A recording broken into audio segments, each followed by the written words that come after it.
The next topic is called max norm regularization. Okay, this max norm regularization is kind of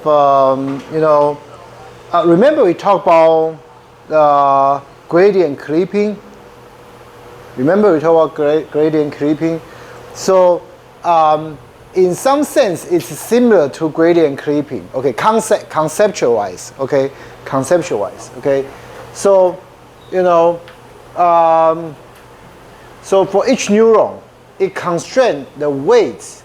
Okay, W of the incoming connections, because remember each neuron will get the input from like the lower layers, right? Okay. So it gets actually input from several inputs, right? So basically, okay, each connection will get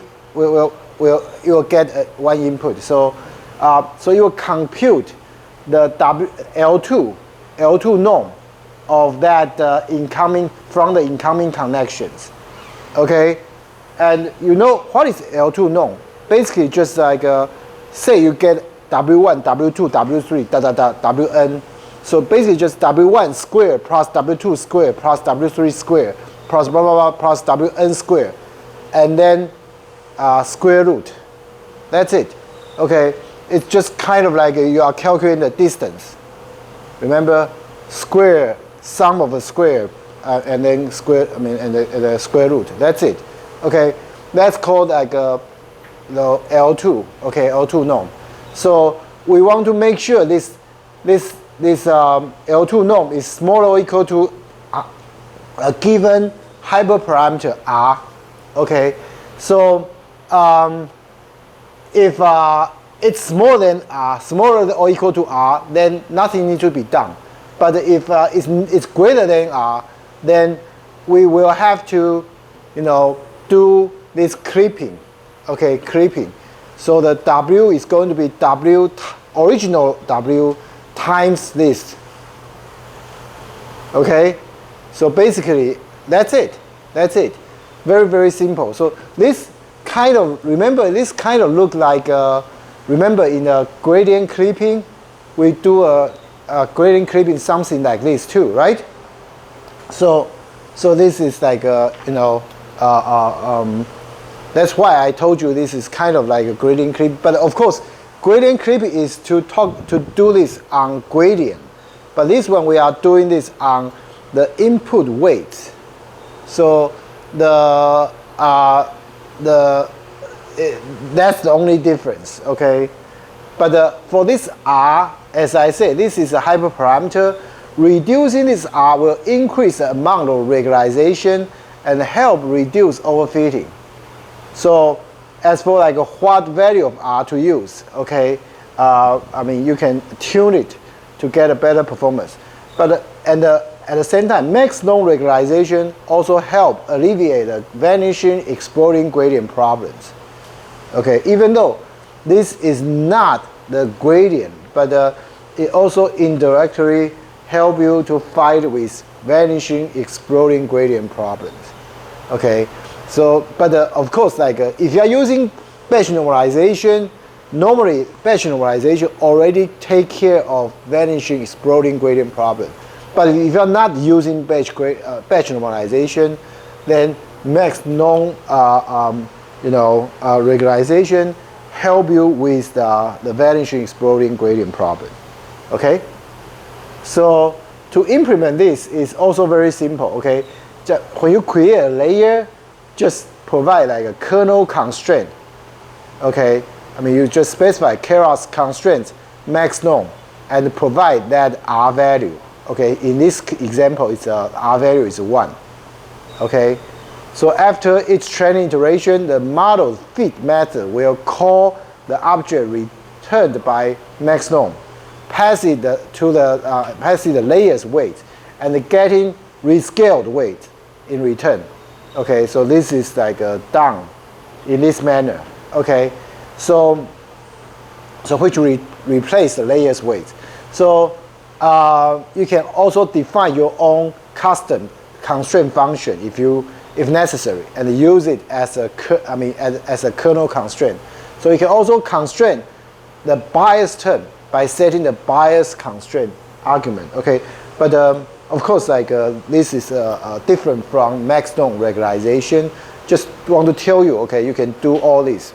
Okay, so that's pretty much and about it. But also, okay, the max norm function, okay, has an axis argument that default to 0. Okay, 0 again. The 0 normally is it works fine. Okay, because in the dense layer, the weight has a shape, number of inputs, number of neurons. So the axis 0 means you are doing this max norm, okay, on the number of inputs, okay. You'll be applied independently to each neuron's weight vector, okay. So which is normally what we wanted to do. But if you want to use the max norm with convolutional layer, because as you will see later, convolutional layer has has a lot different shape. Okay, so if it's convolutional layer, you want to set the max norm axis argument to 0, 1, 2, because you will see that. I mean, when we talk about CNN, okay. I mean, well, anyway, so that's pretty much about it for all the techniques that cover in this chapter. Okay, so in this chapter here, it's a summary of what we have talked about in this class. Okay, in this chapter, I'm sorry. So in this chapter, we have covered a wide range of techniques, and you may be wondering which ones you should use. Okay, so it depends on the task, of course, and there is no clear consensus yet. Okay, but the configuration in the next slide works fine in most cases. Okay, without requiring much hyperparameter tuning. So that said, okay, please do not consider this default as hard rule. Okay, because a lot of time you can tune them. Okay, so this is for example, default DN configuration. You want to use this. Okay. The only thing I will not suggest you to follow is this one. I would say, I mean, exponential scheduling is probably better, because as I told you, one cycle require a lot of tuning for the L for the learning. I think it's L0 and L1, right? The learning rate 0 and learning rate 1. And it's difficult to find those two values, but anyway, I mean, the other are pretty much just like this. Okay, and if you use CLU, okay, to build your network, then some parts need to be modified, such as you should use the Tron initialization and so on, and you should use alpha dropout. Something like that.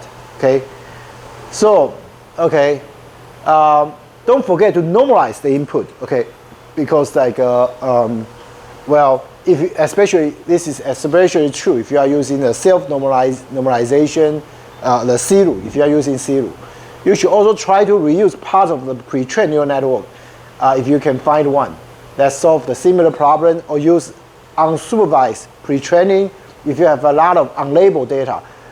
We were going to talk about unsupervised pre-training when we talk about autoencoder. Okay, right now, I mean, I think we didn't spend enough amount of time on this.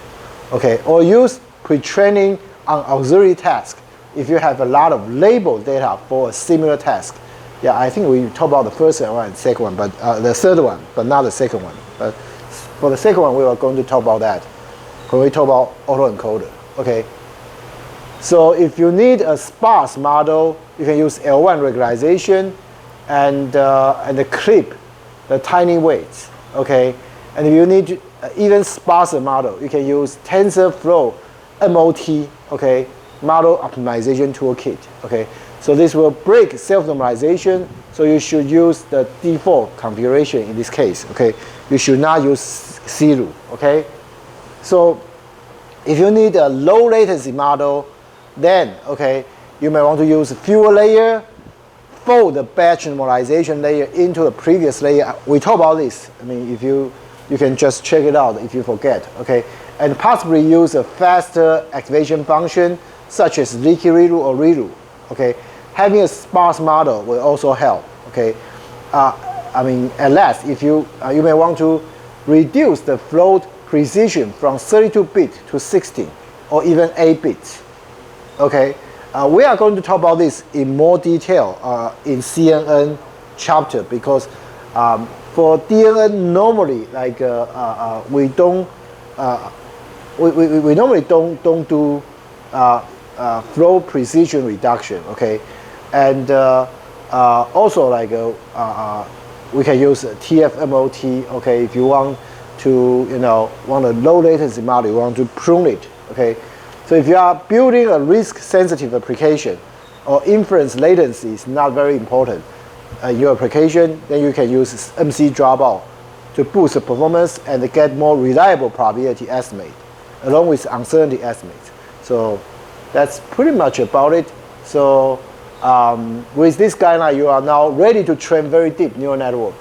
So hopefully you are now convinced that you can go quite a long way using just Keras. So there may come a time, however, when you need to have even more control. For example, to write a custom loss function or to tweak the training argument. Okay, so in case like this, okay, you will need to to use TensorFlow low-level API, which actually is covered in chapter, I believe, like in the next chapter, which we will not cover in this class. Okay, the TensorFlow low-level API is available in the textbook, but we will skip that, okay, because we don't have enough time. So now, okay, finally we are able to move on to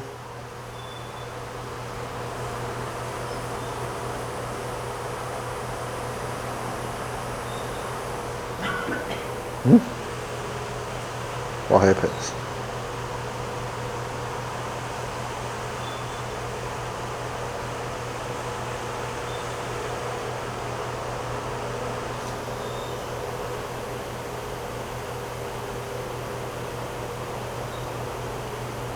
Okay, so we are in a position to talk about, vision using convolutional neural network. Okay, here is the most important topic. Okay, in this chapter. Okay, so we know like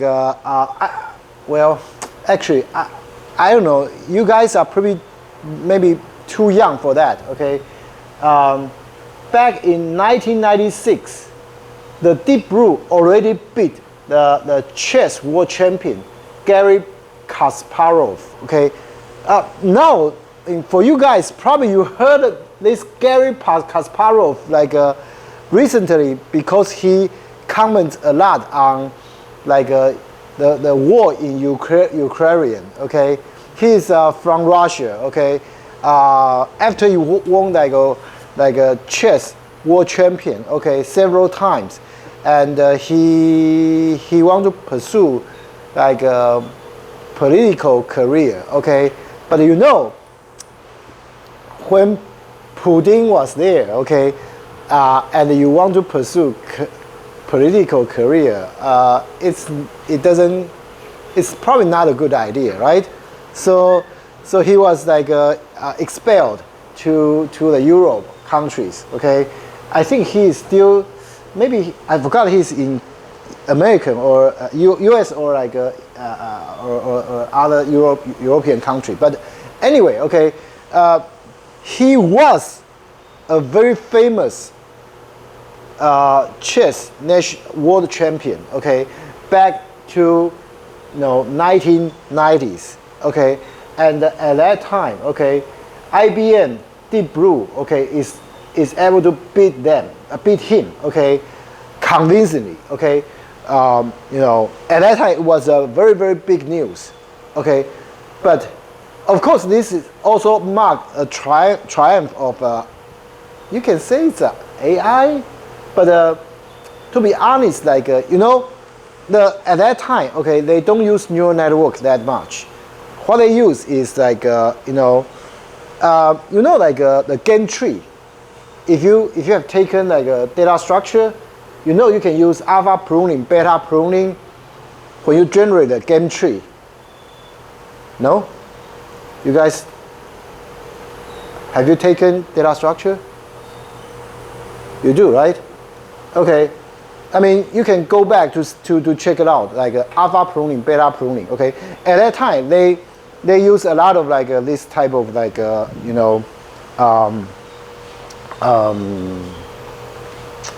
what should I say, like heuristic pruning techniques with like a game tree generation. So you probably cannot say that's really AI. This is more like because this shows more like the triumph of like a computer, the power of computers. Okay, the power of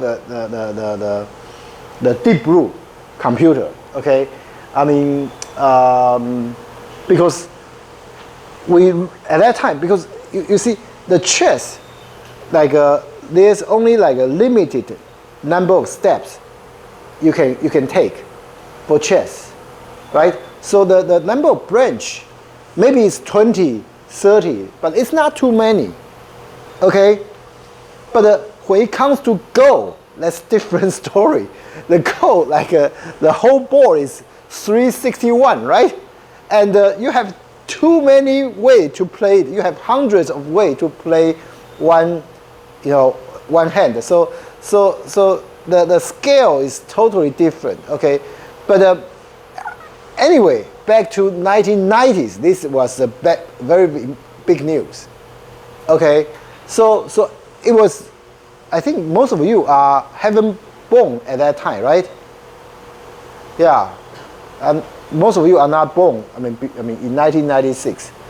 So at that time, okay. So you see like how early like computer already demonstrate like a very powerful result. Okay, it is able to beat human in a specific area very convincingly. Okay. Until quite recently, computers were unable to reliably perform trivial tasks.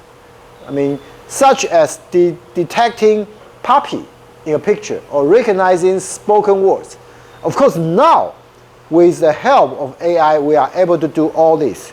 But when we say, like 10 years ago, about 10 years ago, these tasks are still very difficult. Okay, are still very difficult. Okay, but now it's much more easier. Okay, so why are these tasks so effortless to us humans? Okay, the answer lies in the fact that perception largely take place outside the realm of our consciousness. You don't need to think to understand something. This is very interesting. Okay. Within specialized visual, auditory, and other sensory module in our brain. So this, what should I say? Actually, okay, by the time sensory information reaches our consciousness, it's already adorned with high-level features. Okay, so when you look at this, actually here I give you a very, very good example. Okay. When you look at a picture of a cute puppy, okay, if I give you a picture of a dog, of a cute dog, you cannot choose not to see the puppy. It's there, okay. It's not like okay, when you see it, okay, you immediately tell it's a puppy, okay, and you cannot choose not to see the puppy or not to notice its cuteness, okay. So nor can you explain how you recognize a cute puppy. Okay, it's just obvious to you. Okay, so we cannot trust our subjective experience. Okay, perception is not trivial at all. And to understand it, we must look at how the sensory modules work. okay? Because sensory modules actually work in a very special way, okay? So convolutional neural networks, okay, or abbreviated as a CNN, emerge from the study of brain's visual cortex, okay? They have been used in image recognition since 1980s. So actually, this has been there for a long time, okay, since 1980s. So in the last few years, okay, because of the increase of computational power, the amount of available training data, and the tricks presented in the chapter that we just talked about, okay, for training deep neural networks, CNN have managed to achieve superhuman performance on some complex visual tasks. So they power image search service, self-driving cars, automatic video classification systems, and more. So a lot of these things was not possible back to like just a few years ago, okay? So this has been like, has gone a long way in these few years, okay? So moreover, CNN are not restricted to visual perception. They are also successful at other tasks such as voice recognition, NLP, natural language processing, okay? However, we will focus on visual applications in this chapter, okay? Actually, there's a chapter, textbook has a chapter dedicated to NLP, but again, we will not be able to cover that chapter. I'm sorry, because we just don't have enough time, okay? If you are interested in NLP, either you can read that chapter, in the textbook by yourself, or Professor Cai Zhonghan in our department, he offered like an NLP class like every year. I'm not sure, is this semester or next semester? This semester. He offered this class every year, okay? So if you missed this this semester, you can check it out like, next fall semester, okay? So anyway, okay, so in this chapter, we will present where CNN came from, what their building blocks look like, and how to implement CNN and use TensorFlow and the Keras, okay? Then we will present some of the best CNN architectures. Those architectures actually won the competitions, okay? The vision task competitions, okay? As well as other visual tasks, such as object detection, okay? And for example, like semantic segmentations, okay? These are very famous vision tasks, okay? And a lot of applications make use of this, such as object detection models, okay? I will talk about this, in this chapter, okay? So, well,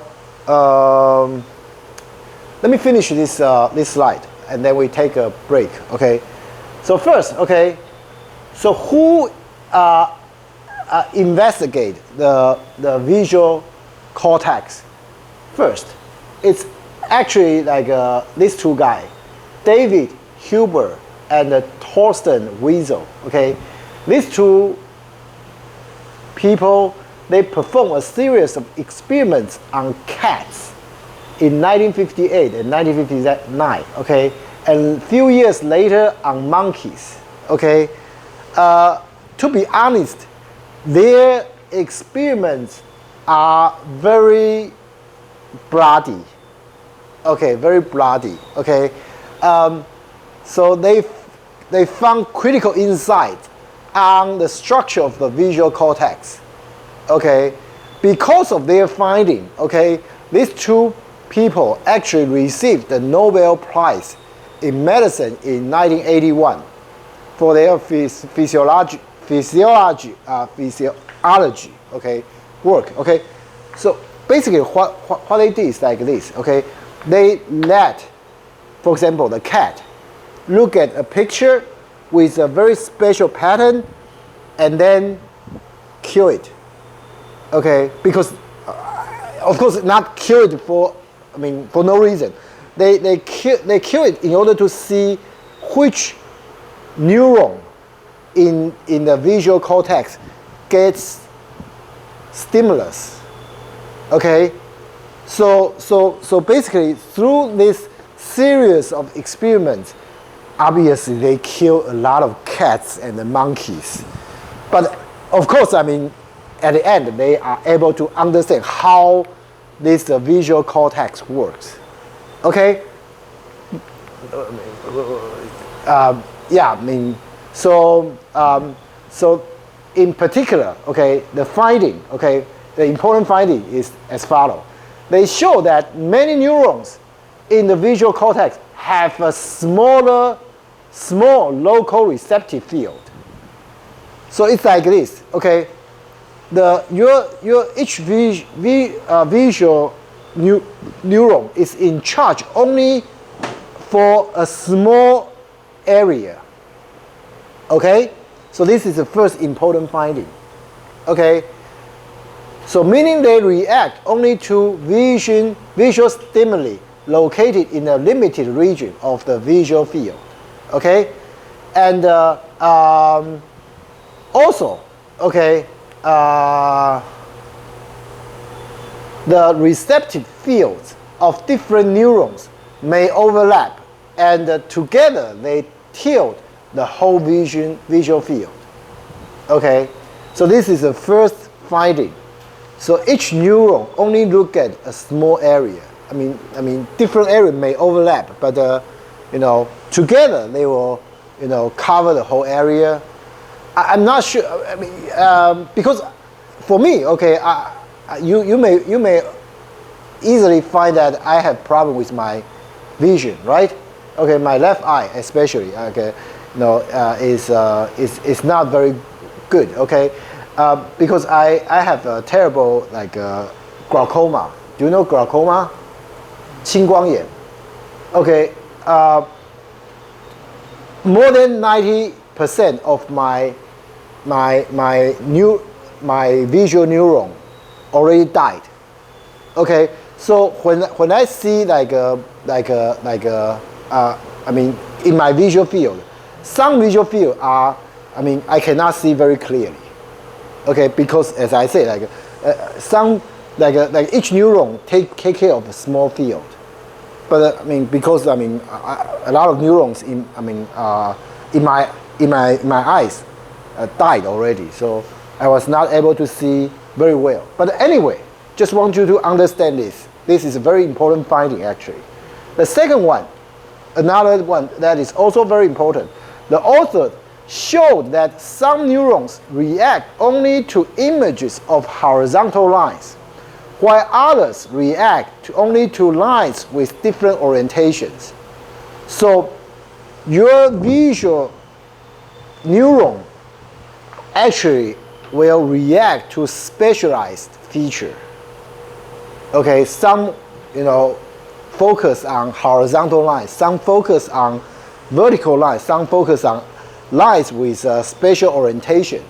Okay, and they also notice that some neurons have larger receptive fields, and they react to more complex patterns that are combinations of the lower level patterns.